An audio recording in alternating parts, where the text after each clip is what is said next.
I'm a 21-year-old electrician and I've already made well over six figures in this trade. I spent my first year working in a data center. Yes, what you hear on the news. And let me tell you something. That money, it's real. You see, people gonna tell you about that 60 an hour. They gonna tell you about that overtime. They gonna tell you about them sweet, fat, juicy checks. But what they won't tell you is how easy it is to get trapped. Because that same overtime that's helping journeymen make over $200,000 a year can also be the reason that they never see their family, that they ain't never touch some grass, and that they never, ever, ever do anything worthwhile other than live paycheck to paycheck because their lifestyle grew faster than their income. They truck payment depending on it. They house depending on it. Their whole life is dependent on working that data center job. I realized very quickly that data centers will not just test your skill as an electrician, they will test your discipline. Because if you don't have a plan, this industry is going to turn from an opportunity to a cage real fast. But don't get me wrong, no, the opportunities, they endless. This is one of the few places in the trades where somebody as young and dumb as me can change my financial situation fast. I mean, once you factor in that overtime, them travel jobs, them large scale projects, man, that money got serious way too fast. And I got around that environment for the first time in my life, and it felt so motivating. I'm seeing journeymen make 150, 180, and 200K plus. And if you lived and grew up like me, you ain't never seen that money before, that's gonna change your perspective way too fast because you're gonna be like, it's real money in the trades. And that's what pulls a lot of people into these data centers in the first place. The opportunity, the scale, the money, the demand. Because right now the world is becoming more digital than ever. You see AI, you see the cloud, you see the streaming, you see the storage, you see social media, and all of it depends on physical infrastructure staying online 24/7. And nobody think about that. The internet don't just exist. Behind all these apps and these platforms is these facilities pulling insane amounts of power every single second.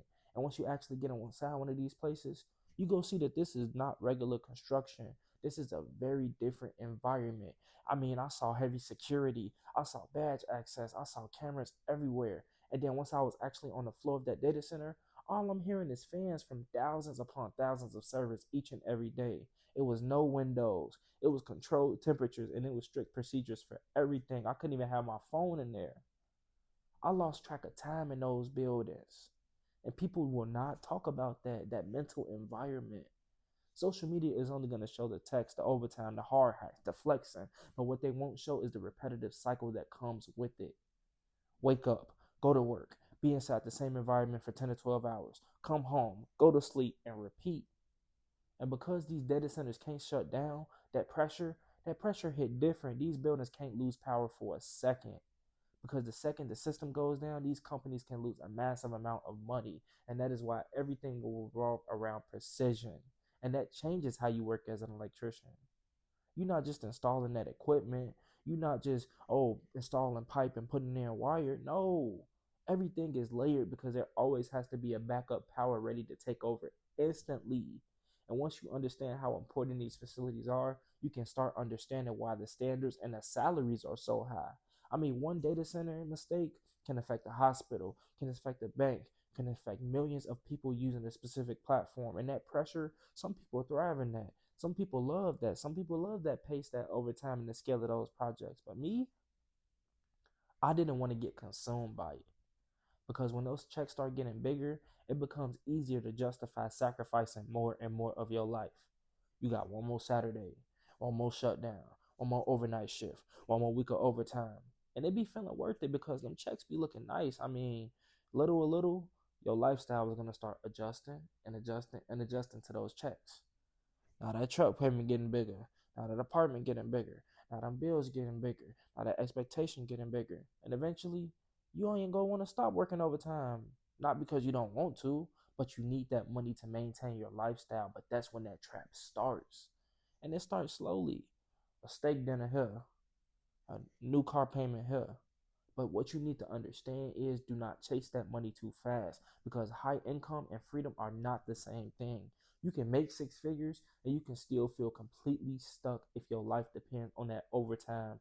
And that's why I say these data centers will not just test your skill as an electrician. If you don't know how to manage your money If you don't know how to manage your time or think long term, this industry will consume your life if you let it. This is where I started noticing the difference between electricians who are just building a future for themselves and the ones who are just surviving from check to check to check. Brother, how are you making 200,000 and you end up in a completely different space than me? I'm not making nearly as much as you, and I can afford all of my bills, but you got to work that overtime because you got a big old house that you couldn't afford, trying to fund a lifestyle that you can't maintain.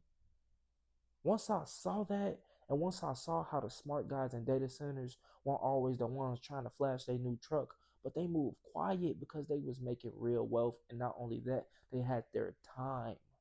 They understood that the job is a tool and not the final destination.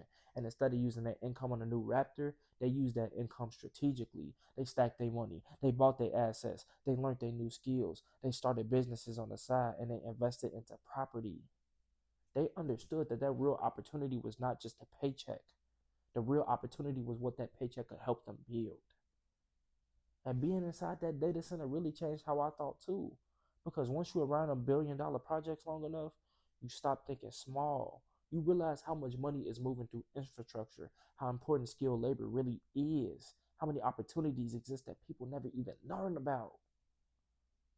Right now, these data centers are growing fast. AI is growing fast. Infrastructure demand is growing fast. And the people who understand where the industry is headed, they usually go be the ones ahead. I tell younger people all the time, don't just look at the trades as a go to work, get a paycheck, and repeat. That's a small mindset. You're not even working in a small place. Focus on what the trade can give you. Focus on the income. Focus on the skills. Focus on the leverage. Focus on the access to industries. Because you need to move strategically. That same opportunity that can build your freedom can be the same opportunity to keep you stuck in 20 years. I know you've seen it. I know you go on social media and you see electricians making $260,000 a year in data centers. Yeah, they making that 260, but they never even built an ownership in their life. I had to stop looking at that overtime the same way. I had to stop looking at that trade the same way. I had to stop looking at that data center the same way. I had to look at it as, how do I use this opportunity to create more options for myself later? Your body is going to get tired. You're going to get older. Priorities are going to change. So if you built a system that's dependent on you working nonstop, you're going to feel trapped no matter how much money you make. That 260 go feel like 20,000. I understood why so many people are trying to get on this side of the industry though. These projects, man, ooh, these are some cash cows. It's so much money moving through these facilities. Honestly, it's so hard to comprehend sometimes. These are billion-dollar companies. They got constant expansions, 24/7 demand. And because these facilities can't go down, you getting paid top dollar. Again, I'm 21 years old and I made over six figures in the trade so far. I didn't have to go to college for this. The world is becoming more digital every year, but digital still needs physical infrastructure. AI still needs power. Servers still need cooling. Buildings still need electricians. But honestly, we only at the beginning of this though. Most people get around this kind of money and they think short term. Most spending, flexing, and liabilities. Use this opportunity as leverage. Become an electrician.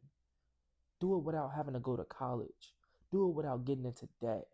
Do it to get into a data center. Because once you get into a data center and you buy your properties and you create that freedom for yourself, you're not even going to look back. Don't just work more hours. Don't just try to make more money. Try to make your money work for you instead of you working for your money.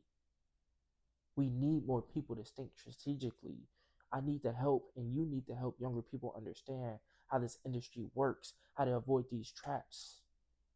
Because the data center can be a prison or it can be a tool. And if you're ready to get to work in these data centers and you want to learn how to become an electrician to be able to get into these data centers and hit the ground running, I need you to click the link in the description down below and join the Blue Collar Circle, where there's weekly coaching calls, you got Q&As, and you got courses. Getting into the data center is going to take that guidance. It's going to take that community. And people don't get access to that early enough. It's time to be undeniable. Let's go.